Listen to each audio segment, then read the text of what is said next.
안녕하세요. 이번 영상은 스윙의 시작 백스윙에 관한 내용입니다. 비록 정상급 선수이지만 특이한 백스윙을 구사하는 소수 선수들보다 잭 니클라우스, 타이거 우즈, 그렉 노먼 혹은 소렌스탐 등 다수의 우수한 선수들이 구사하는 전통적 테이크 어웨이가 더욱 과학적인 백스윙이라고 설명하고 있습니다. 과학은 특이적 사항보다는 보편 타당성에 근거를 둡니다. 과학은 통계 자료를 근거로 해서 다수의 경향을 짚어내는 과정이고, 알프맨 박사는 이를 통해서 최고의 백스윙을 보장하는 7가지 백스윙 특징을 검출해내었으며, 이를 이번 영상에서 설명드리겠습니다. 백스윙은 엉덩이와 어깨를 회전하여 힘을 축적하게 만든다는 사실은 널리 알려져 있습니다. 그러나 백스윙은 우리가 알고 있는 것들보다 전체 스윙에 있어 더 큰 비중을 차지함을 강조하며 설명을 시작하겠습니다. 특성 첫 번째, 팔과 어깨는 한 개의 단위로 움직여야 합니다. 셋업에서 완성한 양팔의 삼각형이 유지된 채 오른쪽 호주머니로 이동할 때까지 양손은 유지해야 하며, 이는 한 번에 이루어지는 정통적인 테이크 어웨이입니다. 특성 두 번째, 최초의 몸 이동으로 체중 이동이 시작됩니다. 체중 이동은 머리를 포함한 몸 전체가 이동하는 것입니다. 백스윙의 체중 이동은 머리가 움직여야 하며, 흔히 머리를 고정하라는 것은 머리와 신체 축의 변화가 없으므로 이해하여야 할 것입니다. 만약 머리를 그대로 둔 채 나머지만 움직이면 리버스 피봇이 발생하는데, 이는 영상 후반부 백스윙의 오류에서 좀 더 자세히 설명하겠습니다. 비록 이동량은 적지만 확실히 이루어져야 하며, 클럽이 지면과 평행을 이룰 때 5cm 정도의 이동이 있어야 합니다. 이때 셋업 시 오른 무릎의 조임 이유가 설명되며, 스웨이 억제와 하체를 지탱하는 힘이 느껴져야 합니다. 이것은 체중이 절대로 오른발 바깥으로 옮겨져서는 안 된다는 것을 의미합니다. 특성 세 번째, 회전의 시작입니다. 백스윙 초기에는 오른쪽 옆으로 이동하면서 약간의 몸통 회전도 함께 일어납니다. 테이크 어웨이 이후 클럽이 지면과 수평을 이루면서 어깨와 힙은 계속 회전을 하고 있어야 합니다. 지금의 화면에서 오른쪽 모델 프로의 모습을 보시면 셋업 시보다 엉덩이가 뒤로 빠져있는 모습이 관찰됩니다. 오른쪽 무릎 조임에서 버티며 지탱하는 힘이 느껴지고, 오른쪽 엉덩이가 회전되며 긴장되는 느낌이 든다면 스웨이가 억제된 올바른 체중 이동이 된 것입니다. 특성 네 번째, 분리 이론입니다. 팔은 한 개의 단위로 백스윙을 시작하지만 이후 팔과 몸통은 분리되고 클럽 끝이 타겟으로 뻗어야 하며, 이어서 몸통이 회전하는 것을 말합니다. 왼쪽의 모델 프로를 보면 노란색 막대인 클럽 끝과 배꼽과의 거리가 유지된 채 테이크백이 이루어지지만, 오른쪽의 모델 프로를 보면 클럽이 지면과 수평을 이루는 지점에서는 빨간색 막대만큼의 간격이 벌어져야 하는 것입니다. 이 부분의 이해가 어려울 수 있지만 잘 이해하셔야 합니다. 몸통에서 팔을 분리하라는 것은 왼팔을 타겟 반대 방향으로 쭉 뻗으며 회전이 이루어지면 왼쪽 어깨는 쉽게 턱 아래까지 이를 수 있게 됩니다. 이는 프로처럼 몸이 유연해야 되는 동작이 아닌 몸통에서 팔이 분리되며 자연스럽게 이루어지는 동작으로, 지금 자리에서 일어나 연습해 보십시오. 이때 오른 무릎에 지탱되는 힘과 오른 엉덩이가 뒤로 빠지는 느낌의 긴장감 있는 회전을 함께 연습해 보십시오. 이는 집에서도 쉽게 연습해 볼 수 있는 동작입니다. 특성 다섯 번째, 약간 닫힌 클럽 페이스입니다. 백스윙 내내 클럽 페이스는 약간 닫힌 상태로 있어야 합니다. 이는 클럽 종류와는 무관합니다.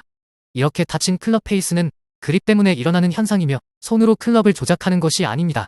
만약 자신의 그립이 올바르고 확실한 원피스 테이크 어웨이를 수행했다면 자연스럽게 올바른 클럽 페이스가 만들어질 것이며, 백스윙과 다운스윙에서 클럽 페이스는 닫힌 채로 움직일 것입니다. 그렇다면 이는 훅샷을 유발하는 것으로 오해할 수 있지만, 임팩트 순간 스퀘어하게 되며 이는 임팩트 편에서 다루겠습니다. 특성 여섯 번째, 손목 쿠킹은 천천히 하여야 합니다. 화면을 주의 깊게 보십시오. 처음 테이크 어웨이에서는 손과 손목은 아무런 역할을 하지 않습니다. 앞서 언급하였듯이 원피스 테이크 어웨이는 우측으로 약간의 측면 이동이 된 상태에서 이루어지는 몸통 전체의 회전 기능입니다. 이후 클럽 무게로 인한 코킹이 시작되며, 클럽이 지면과 수평을 이루는 지점에서 의도적인 손목 코킹이 시작되어 팔이 지면과 수평을 이룰 때 코킹이 완성되어집니다. 특성 일곱 번째, 백스윙의 템포는 부드럽되 너무 느리지 않아야 합니다.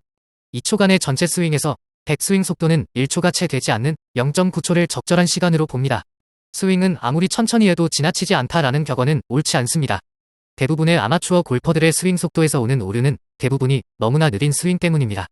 백스윙은 클럽을 조작할 여유가 있어서는 안 되며, 부드러운 자세와 느낌을 유지할 정도의 속도라면 충분합니다. 이렇게 백스윙의 7가지 특성을 공부하며 반드시 명심하고 기억해야 할 사항이 있습니다. 그것은 이동한 다음 회전한다입니다. 초기 백스윙에서는 체중을 오른쪽으로 이동시킨 다음 몸통 회전을 준비하는 것이 백스윙 시 가장 염두에 두어야 할 점이며, 이 부분이 가장 많은 주의와 연습이 필요한 부분입니다. 지금의 화면은 적절한 백스윙 각도를 나타내며 우측 드라이버의 경우 팔이 지면과 수평을 이룰 때 샤프트 끝의 방향은 볼 뒤쪽을 가리키며 좌측의 9번 아이언의 경우에는 좀 더 발 쪽으로 향하는 것을 알 수 있습니다. 드라이버의 경우 클럽 샤프트 끝이 볼을 넘어서거나 9번 아이언에서의 경우 볼 쪽에 가까운 완만한 백스윙 궤도는 슬라이스나 생크를 발생시킬 수 있음을 유의하여야 합니다. 지금부터는 백스윙의 몇몇 중요한 오류에 대한 설명입니다.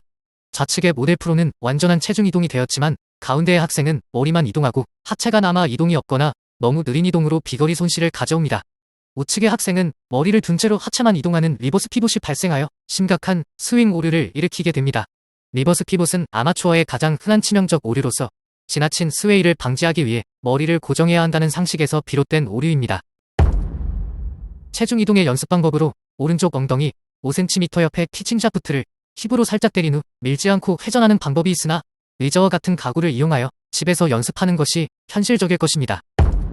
앞서 언급한 분리 이온의 오류로서 팔을 몸으로부터 분리하지 못하면 우측의 학생과 같이 극심한 인사이드 궤도의 백스윙을 하게 되어 다운스윙 동안 오버 더 톱 궤도로 엎어치며 슬라이스와 생크의 원인이 됩니다. 이는 지금의 화면의 좌측과 같이 팔, 샤프트, 클럽 페이스 점검으로 교정할 수 있으며 백스윙 중간쯤 클럽은 스탠스 선과 평행을 이루어야 하고 클럽 페이스는 약간 닫혀있는지를 점검하면 개선될 수 있습니다. 이번엔 손목 코킹의 오류로서 좌측 모델 프로의 올바른 코킹 위치를 관찰하십시오. 중간의 학생은 빠른 코킹으로 인하여 원피스 테이크 어웨이를 방해하며 우측의 학생은 느린 코킹으로 인하여 백스윙 전체가 느려지고 오버스윙이나 팔이 뒤로 빠지는 현상을 초래하게 됩니다. 마지막으로 흔한 백스윙 오류로 너무 느린 백스윙입니다. 느린 백스윙은 클럽을 조절하려 하며 어색하고 꾸며낸 듯한 동작을 유발하게 됩니다. 이렇게 백스윙에 대한 설명과 오류에 대해 공부하였습니다. 집에서도 충분히 연습할 수 있는 부분이므로 앞서 언급한 내용을 잘 기억하며 연습해보시기 바랍니다. 계속해서 모델 프로의 스윙 동작에서 백스윙의 움직임을 관찰해 보겠습니다.